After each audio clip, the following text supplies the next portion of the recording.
Today we continue our exploration of the incredible revelations provided by the James Webb Space Telescope and its far-reaching ramifications for the future of cosmology. I think it's appropriate to begin with a reminder to viewers of the in-depth analysis offered by physicist Wal Thornhill, both before and after the first public release of the images that the telescope has obtained. An especially important point was made on the expected revelations with regard to cosmological redshift. Of course, the standard interpretation is that cosmological redshift is a phenomenon due to the expansion of space-time itself. In contrast, the electric universe has always subscribed to Arp's thesis, which proposed that redshift is intrinsic and not due to an expanding universe. As noted many times here, in Arp's thesis, quasars are ejected from active galactic nuclei and can evolve into companion galaxies. In that case, the highly redshifted objects indicate their youthfulness. In other words, when astrophysicists view what they perceive as the most distant objects ever observed, they would do well to consider the warning that appears on a car's rearview mirror. Objects may be closer than they appear. The evidence for this, which Arp and other astronomers began presenting several decades ago, includes, quote, impossible connections between high and low redshift objects. That is to say, redshift cannot be due to a modification of the light on its journey to Earth. Wall highlighted an especially powerful recent affirmation of this evidence from the JWST images.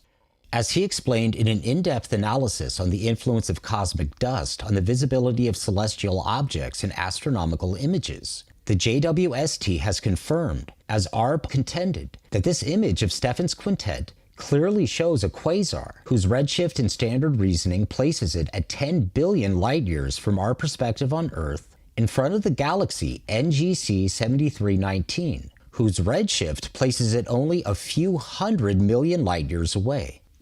The electric universe and plasma cosmology recognize the reason astronomers tell us that roughly 96% of the visible universe is composed of invisible dark stuff. It is because purely gravitational models cannot explain what is actually observed. Galaxies are electromagnetic phenomena, demonstrated for decades by plasma cosmologists in the laboratory and in particle and cell simulations on a supercomputer. Dark matter and dark energy have never been proven, and from our perspective, they do not exist, a position that has only been reaffirmed by ever finer technological data. Our position is that there was no Big Bang. The universe is of unknown age and extent, and is possibly infinite. We're now in the second year of hearing reports of the discovery of galaxies in the so-called early universe, which are not merely problematic, but, quote, impossible in standard Big Bang cosmology.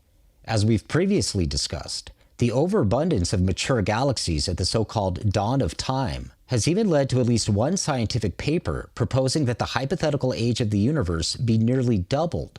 This is a fulfillment of Wal Thornhill's depressing yet realistic prediction that astronomers would respond to the falsification of Big Bang theory by simply adding onto it additional epicycles. It is from that perspective that we begin our exploration of yet another blockbuster discovery, thanks to the James Webb Space Telescope. On February 14, 2024, the Swinburne University of Technology issued a press release entitled, Beyond What's Possible, New JWST Observations Unearth Mysterious Ancient Galaxy. The report begins. Our understanding of how galaxies form and the nature of dark matter could be completely upended after new observations of a stellar population bigger than the Milky Way from more than 11 billion years ago that should not exist. A paper published today in Nature details findings using new data from the James Webb Space Telescope.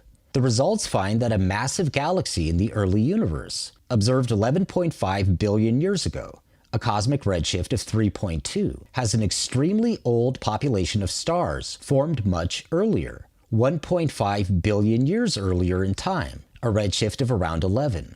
The observation upends current modeling, as not enough dark matter has built up in sufficient concentrations to seed their formation. Consider now the remarks of Associate Professor Claudia Lagos, who contributed to the effort of the dark matter modeling for the scientific study. She states, Galaxy formation is in large part dictated by how dark matter concentrates. Having these extremely massive galaxies so early in the universe is posing significant challenges to our standard model of cosmology. This is because we don't think such massive dark matter structures as to host these massive galaxies have had time yet to form. More observations are needed to understand how common these galaxies may be, and to help us understand how truly massive these galaxies are. At this point, I'd like to take a moment and encourage the viewers to join me in taking a step back from the drama and attempt to see the forest for the trees. 2 weeks ago on this channel, I discussed the recent discovery of a star whose chemical composition was characterized as impossible by the scientists who discovered it, which is to say it can't be explained by the standard model of star formation. Unfortunately, the explanation offered for the star's existence may be equally improbable, a fact acknowledged by the scientists who offered it. You see, the scientists proposed that a massive ancient star, 50 to 80 times the mass of the Sun, exploded as a supernova shortly after the dawn of the universe, providing the baffling soup of elements out of which a subsequent, quote, impossible star formed. The problem is, stars of that size should not go supernova in standard astronomy, but rather they are expected to collapse into black holes. That kind of self-contradiction in ad hoc theories is not new to longtime viewers of this series. What will it take for institutionalized science to consider entirely new theories of star and galaxy formation? Ones which do not include an evolutionary timeline beginning with a physics-defying creation event called the Big Bang. An insight into that question is provided by the astronomer V. Axel Fursoff, who stated, "My impression has been that much of what Thomas Kuhn has called normal science has degenerated into mindless support of orthodoxy and the so-called consensus of opinion, which is arrived at by a process of one scientist repeating what another has said in a kind of mere gallery regression for the fear of falling out with his or her colleagues. In the end, nobody seems to know how this consensus has originated. But anything that is out of step is ruthlessly suppressed. In my opinion, it seems as if the concept of burden of proof in cosmology has been inverted.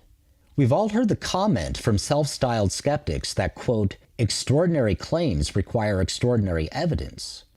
However, a more accurate axiom describing modern cosmology, and in fact much of the theoretical sciences, might be, unpopular claims require extraordinary evidence.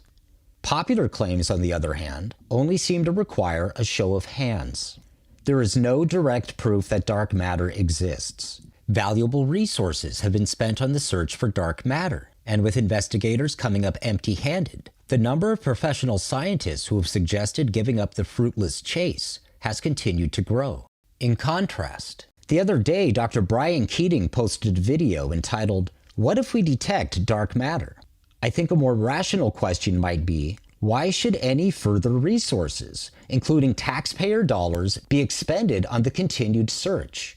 How large a body of disproof is required for institutionalized science to abandon this discredited yet still very popular extraordinary claim? Institutionalized science cannot claim that alternatives to dark matter that are worthy of exploration do not exist. Of course, this goes beyond the well-known modified Newtonian dynamics. Longtime viewers of this channel surely remember retired Professor Dr. Donald Scott's mathematical modeling of a Birkeland current, which is represented visually as counter-rotating cylindrical shells. Dr. Scott compared the measured stellar velocity profiles in the arms of spiral galaxies with the predicted profile of a Birkeland current. Here is a clip from a more recent Thunderbolts interview of Dr. Scott, where he discusses his ongoing efforts to explore this hypothesis. Remember that the typical stellar velocity profile in a galaxy, a plot of the star's velocity as a function of its radius r, how far out it is from the galaxy's center, has been totally baffling to astrophysicists. Actually, they typically look like a plot of the function the square root of r. This shape cannot be explained by Newtonian physics, and almost all astrophysicists deny that electrical effects could possibly produce any of what we see in the cosmos. So that's why astronomers like Vera Rubin and her colleagues postulated the existence of dark missing matter in the 1940s. Their repeated unsuccessful attempts to explain this rotation of those stars is what set astronomers off on their decades-old quest to find dark matter. So I wondered if the plot of the rotation speed of the plasma in my model Birkeland current might be similar to the ones that baffled those astronomers. I set out to determine what that velocity profile might be. My model yields information about the magnetic field strength and the current density in a Birkeland current, but it doesn't directly yield any information about the velocity of the charges that make up those currents. The key to determining the velocity of the stream of charged particles in a Birkeland current was the realization that the current density in any plasma has two components: the charge density and the velocity of those charges. The charge density is how much charge you have per cubic meter, and the velocity, of course, is how many meters per second does that box of charges travel with. Therefore, if we know any two of these three quantities, J, ρ, and V, we can find the third one. We obviously know from historical astronomical observations what the typical velocity profile of stars within a galaxy looks like, and it's approximately the square root of r. And we know from the equations of my model that the current density J varies with radial distance r out from the BC's, that is the Birkeland current's central axis, as 1 over the square root of r. So I was able to solve for the third quantity. Not very hard. The charge density ρ that must exist inside my model BC, using all this data, the data from galaxy NGC 1620, it turns out to be a simple inverse relationship 1 over r.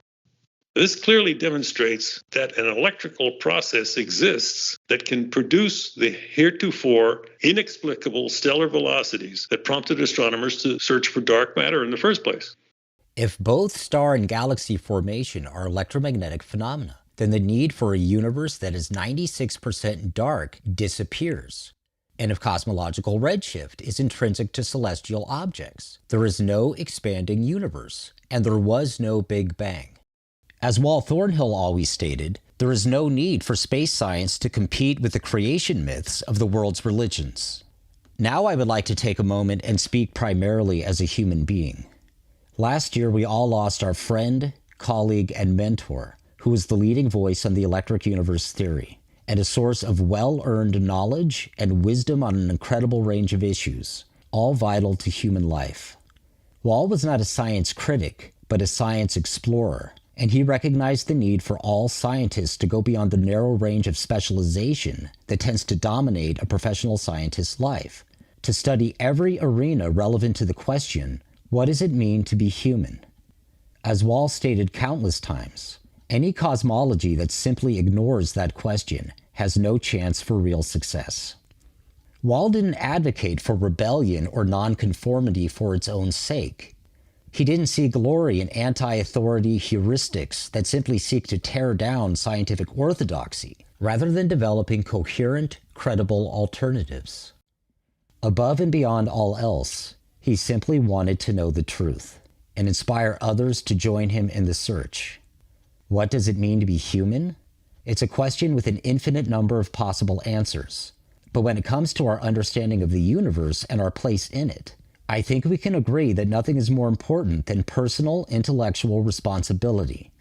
In our Electric Universe community, I've always been interested to note that the majority of contributors describe their intellectual journey as personally transformative. Many found in the EU a basis to question entire lifetimes of conditioning, both religious and academic. Walt once told me that his favorite film was Dead Poets Society.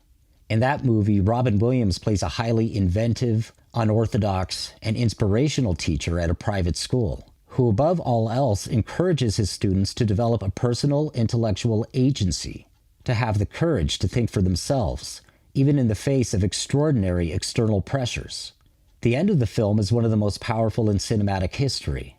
As the defrocked teacher is exiting his classroom for the final time, a number of his students, though not all, stand on their desks, literally turning their backs to the bellowing headmaster in honor of their true educator. In and of itself, turning one's back to the decrees of authority may not mean anything, but affirming one's right and ability to do so means everything. Far beyond any scientific questions, I saw demonstrated through Walt Thornhill the potential for understanding, for sanity, and for real greatness that exists in every human being. It is a form of self-betrayal to deny that potential in oneself and in others. To briefly quote Charles Bukowski, "Your life is your life. Don't let it be clubbed into dank submission. You are marvelous. The gods wait to delight in you."